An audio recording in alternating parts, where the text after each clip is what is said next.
teve pressão 12-8 nos últimos 10 minutos, mas o Flamengo jamais deixou de ter o controle do jogo. Chegou aos 3-0 com uma facilidade incrível. Concordo com o Lino, você não joga uma partida, você joga o campeonato. Agora, você tem que mostrar qual é a sua postura no campeonato, nas partidas. E ontem foi, mais uma vez, uma demonstração de qual é a postura do Flamengo para o campeonato. Vai ser essa, isso é inegociável, independentemente do adversário. O adversário de ontem, o Corinthians, é um time limitadíssimo, dirigido por um técnico ainda em formação, que é o Silvinho. É um time que só tem uma jogada, efetivamente. Me parece que o escape do Corinthians é sempre a bola no Gustavo, para ver se aí, num contragolpe, consegue criar alguma situação efetiva. E pegou um adversário que não lhe permitiu elaborar esse tipo de jogada. Há uma distinção entre um e outro, muito, muito. Mas, assim, diferentemente do que pensa o Lino, para mim o Flamengo não se acomodou na partida. Ele apenas viu que aquele adversário era um adversário que não estava exigindo tanto. Fazendo uma comparação, uma analogia. Se por acaso o Corinthians começasse a tentar fazer alguma coisa, o Flamengo teria ido lá, feito o quarto e o quinto. Até porque quando virou 3-0, a gente foi para o intervalo, 10 entre 10 pessoas que acompanhavam o jogo sabiam que não havia a menor possibilidade no segundo tempo a história do jogo mudar. De toda forma, vamos ver o que o Renato falou. Foi perguntado ao Renato, o Flamengo tirou o pé depois dos 3-0 do primeiro tempo? Vamos ver o que disse o técnico do Flamengo. Não foi um pedido meu, mas fica difícil, né, de você jogar 90 minutos da maneira que a gente joga, sufocando bastante o adversário, não deixando ele jogar, marcando pressão, até porque nós havíamos feito praticamente o resultado, e isso é normal, da equipe valorizar um pouco mais a posse de bola, não correr tanto quanto no início do jogo, até porque, como falei, você jogar 90 minutos dessa maneira é uma coisa quase que impossível. E além do mais, a gente estava tocando a bola, trazendo um pouco do adversário para dentro da gente, para que a gente pudesse abrir espaço. Acredito que se a gente tivesse caprichado mais no último passe, principalmente no início do segundo tempo, nós poderíamos ter feito mais gols. Mas está de bom tamanho. A equipe jogou muito, está de parabéns, eu já falei isso para eles. Importante que a gente conseguiu mais 3 pontos fora de casa contra uma grande equipe que é o Corinthians. PVC? Não, o Flamengo finalizou 17 vezes. Se você for olhar para o scout da partida, você vai ver que não foi tanto de tirar o pé. Agora, muitas vezes você vai administrar um pouco mais, você vai correr um pouco menos. Eu acho que o Flamengo tem essa volúpia. O instinto do Flamengo é atacar o tempo inteiro. E essa é a diferença que a gente tem notado, que faz o Flamengo, quando você olha para o Flamengo e acha um Flamengo um time diferente dos outros times brasileiros, mesmo na comparação com o Palmeiras e Atlético. Eu não sei se o Flamengo vai ser campeão brasileiro. O campeão brasileiro ou vai ser o Palmeiras, ou vai ser o Atlético, ou vai ser o Flamengo. Um dos três vai ser campeão brasileiro. E o Flamengo pode conseguir ter uma força enorme nas Copas e não conseguir tirar esses 2 pontos, que hoje é a diferença real para o Palmeiras. O Flamengo perdeu 12 pontos, o Palmeiras perdeu 10 e o Atlético perdeu 11 pontos nessas primeiras 14 rodadas. Agora, o fato é que a gente olha para o Flamengo jogando e parece Barcelona e Real Madrid de 10 anos atrás. O Real Madrid podia ganhar o campeonato, mas o melhor time era o Barcelona.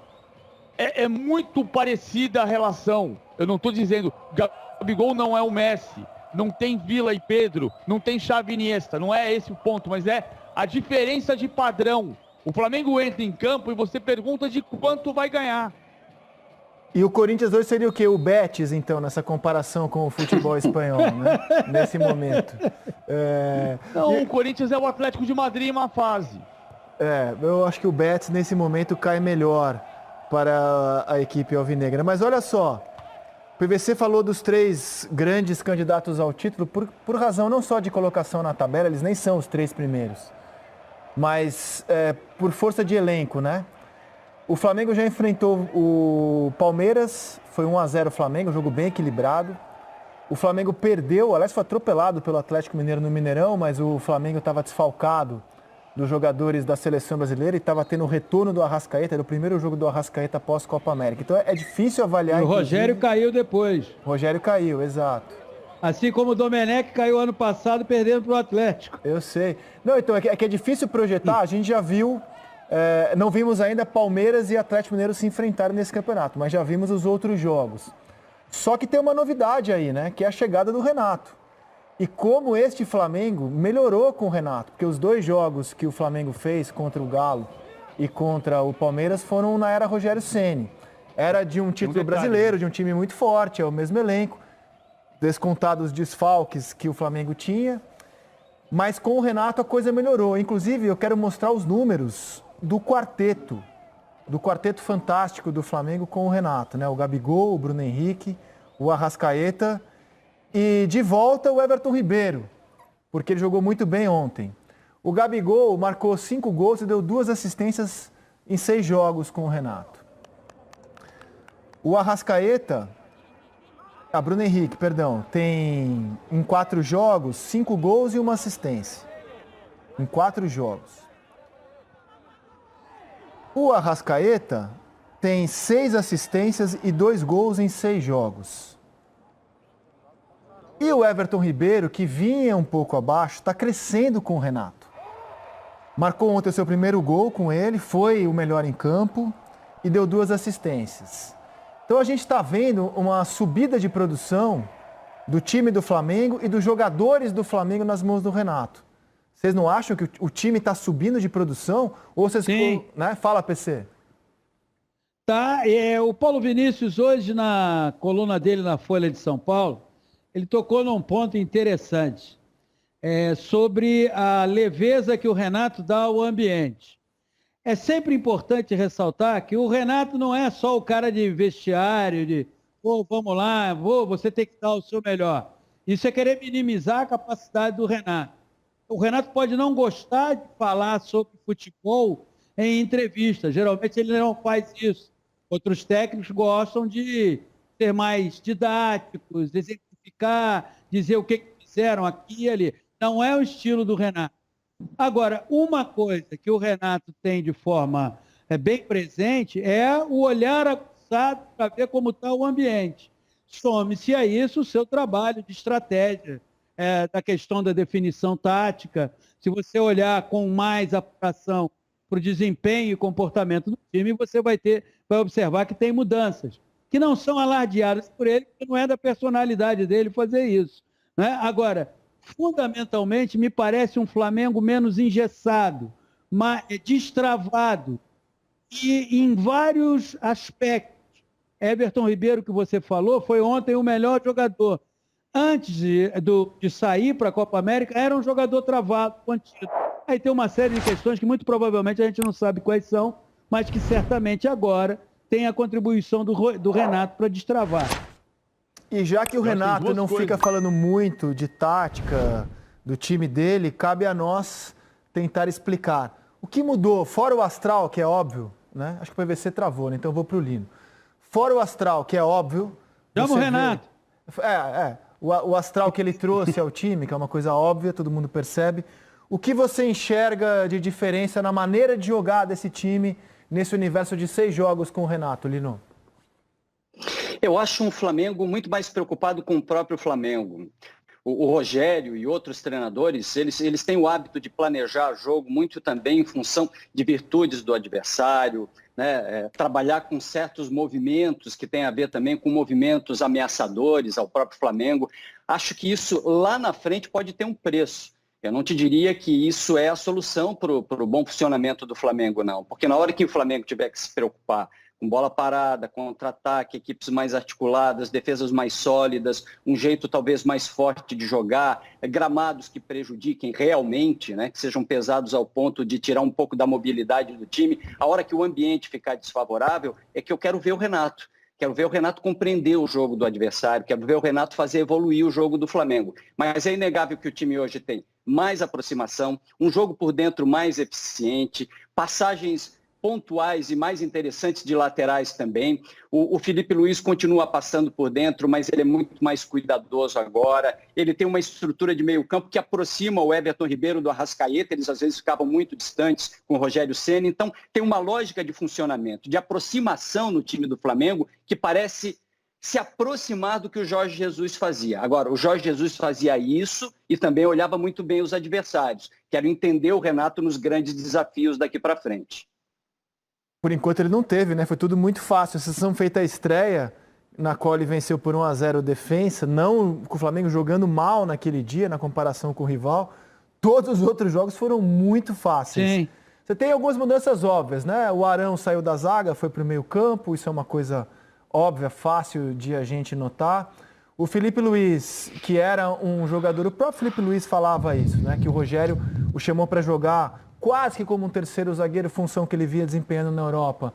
Hoje ele é um jogador que volta a ser mais armador, como era com o Jorge Jesus. E ontem, inclusive, a gente viu, em dado momento, foi destaque na transmissão da Globo, com o Roger e com o Casagrande nos comentários, que ele chegou a atacar pelo lado direito. Então, assim, os jogadores do Flamengo estão com mais liberdade de movimentação e me parece também sufocando mais o rival. O rival não respira. O rival não respira. Voltou a ser uma pressão que era muito característica do Flamengo de 19, de não deixar o time adversário respirar, PC. Exatamente. Eu achei que queria passar para o Paulo Vinícius, era isso? Podemos passar para os dois Paulos aqui. Podemos passar para os dois Paulos. Um é PCV, o outro é PVC. Tudo bem, tá tudo certo. Eu já comecei dando bom dia, então tá tudo bem. Eu te diria, passando já para o Paulo Vinícius, o seguinte: você observa também mais a aproximação. Quando um jogador do Flamengo recebe a bola, quando ele está com a bola, ele tem no mínimo 2 opções para troca de passe. E tem muito da lei Gentil Cardoso no desenvolvimento do time. Quem desloca recebe, quem pede tem preferência. Então eu percebo que esse, já vou passar aqui para o Paulo Vinícius, é um dos sinais muito evidentes de observação e trabalho do Renato nesse brevíssimo espaço de tempo em que ele assumiu a equipe. Eu acho que tem 2 coisas, Paulinho. Uma coisa que eu acho que a principal, o time está feliz. Não me pergunte por que o time não estava tão feliz com o Rogério, porque eu não acho que tinha um problema de relacionamento. Eu acredito em toda a apuração que o Caemota nos trouxe, mas eu vejo mais a solidão do Rogério, do final do Flamengo, com a comissão técnica e análise de desempenho, do que com os jogadores. Isso aqui é a parte. O Renato nos faz rir. Ele nos faz rir, inclusive quando é politicamente incorreto. Você olha para o banco, os jogadores substituídos estão rindo na resenha com ele. O time está transpirando felicidade. Isso aqui é o ponto central. Quando você trabalha feliz, as coisas fluem melhor. Agora, taticamente, eu acho que tem uma mudança, tem algumas coisas que ele trouxe de volta, né? O time está marcando, pressionando mais pela faixa central. O Rogério pressionava muito na saída pelo lado. Então, a bola está explodindo menos na defesa, é a minha impressão. O segundo ponto, ele recuperou 2 coisas de como o Jorge Jesus fazia, porque o Renato apanhou de 5-0 pelo Grêmio contra o Flamengo. O William Arão está fazendo a saída de 3 por trás.